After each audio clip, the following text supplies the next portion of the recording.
Welcome back. Bereaved Father's Day is the last Sunday of every August. It acknowledges fathers who have lost a child and provides them with support. And joining me right now is CEO and founder of Walk With You, and also Erin. Thank you so much for being here this morning. Thanks for having us. Thanks for having us. Yeah, so we've been here plenty of times, but for those who haven't seen those interviews, can you explain a little bit of just Walk With You and what you offer, the services you offer? Yeah, absolutely. So we started Walk With You back in 2023, and we exist to walk with families experiencing the loss of a child. So we provide immediate support leading up to and right away following the death of a child with photography, end of life, anticipatory visits, and funeral planning, assistance with financial aid, those sorts of things. And then past the funeral planning process, we move on to some grief support options like bereaved parent mentorship, support system equipping, and connecting those parents and family members to specific resources in the lost community. That's awesome, because we think about, as adults, when we pass away, that's kind of what we need, that funeral, hospice, all that information. But it's nice to have that for children, this unimaginable loss. And speaking of that, Erin, you lost your son, Paxton. Could you go ahead and share a little bit more about him? Yeah, our son Paxton was 5.5 years old. He had, I've got a picture of him here. He had hypoplastic left heart syndrome. He was born with half of a heart. And he had 3 open heart surgeries throughout his life, and had complications from his last one, unfortunately, last summer, and passed away in August of 2024. I can imagine the loss, and I'm so sorry. Can you also share a little bit about your grief, just your grieving journey overall, if you don't mind? Yeah, so it was soon after actually the funeral is when we found Walk With You. We were, my wife was searching for local support, just support, because we were pretty lost on what next steps were. I mean, it's not something that's talked about very often, and we were very fortunate to find Walk With You to help with getting some of the stuff that you talked about with mentorship, with other bereaved parents. We had a play group that where our other son got to meet other kids who had gone through loss as well, and help with a headstone financially, and just going through the process of what even that looked like, because we had never had to do that before. And so yeah, just a lot of just support to keep us going, and talked with our families. Kylie talked with our families, our siblings and our parents about how to best help us through the grief as well.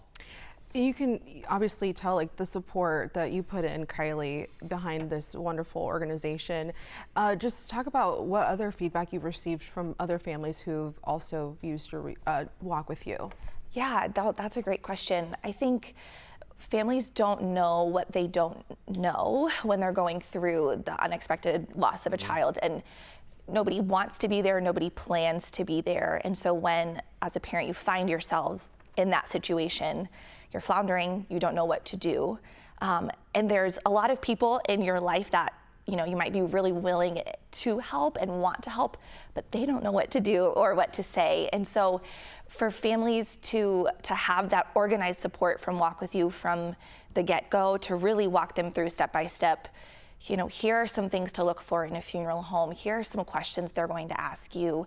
Here's how to invite other people into remembering your child at your child's funeral service or memorial service. And then kind of what Erin spoke to about having to design a headstone or pick an urn for your child is really overwhelming. And families have just shared having that support.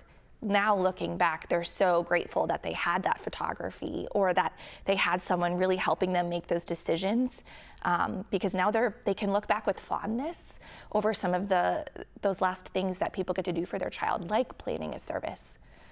Yeah, and one thing for Sunday happening every year, how can people acknowledge those people who are experiencing that loss? How would you like? How can someone go about to acknowledging them that day? Because Father's Day is its own particular day. You can also experience it yourself, with kids and stuff. But just those who have lost a child, how can we acknowledge them and know that, hey, we're with you? Yeah. Do you want to? I can. That's a great question. I think the best thing I like, still a year later, is people that know Paxton and have memories of him just talking about him. Especially like learning a new memory that that I didn't know before. I mean, my wife and I were fortunate enough to hear a new memory from his preschool teacher just a couple weeks ago that we had never heard before, and so that's the biggest struggle, is not being able to form new memories with him. So when continuing to talk about him, I think is the best thing. Yeah, that's really awesome. I think kind of along with that, dads might get pushed into the background. That's maybe a presumption, but I think a lot of dads would say that the main focus following the death of a child is oftentimes the mom, and there are so many other people involved in that child's life, another parent, and so being able to have a specific day every year where it's to honor fathers that have lost a child is important. And so you don't have to do anything big. Sometimes just a simple text message, just saying like, hey, I didn't know that this day existed, and I want to remember you and your child, like thinking of you today. Just something really simple. And a good way to connect families is also with the Walk With You 5K happening this upcoming month in September, on September 20th. Kylie, could you share briefly a little bit about that? Sure, yeah. So our 5K, this is our second annual 5K. It's family friendly. There'll be food trucks, free coffee, face painting, but it's just a time where the community can come together and walk or run along Waterworks back loop. We'll have memorial signs with kids' names along the route. We have like 75 signs purchased so far, which that's mind-blowing and awful and beautiful all at the same time. So there will be plenty of families in attendance just to get to meet other people honoring, walking in honor of their child and other kids, and everyone will get to play and just meet each other. And it's that tangible reminder that no one's alone, that we all are in this together. Well, thank you for joining me this morning, Erin and Kylie. It's such a pleasure to see you both here, and I'm so sorry again for your loss, but I'm glad that there's something beautiful coming out of this, is Walk With You. So you can find that information on our website, who13.com. The Walk With You 5K is on September 20th at 9 a.m. at Waterworks Park, and you can find more information at who13.com or Walk With You.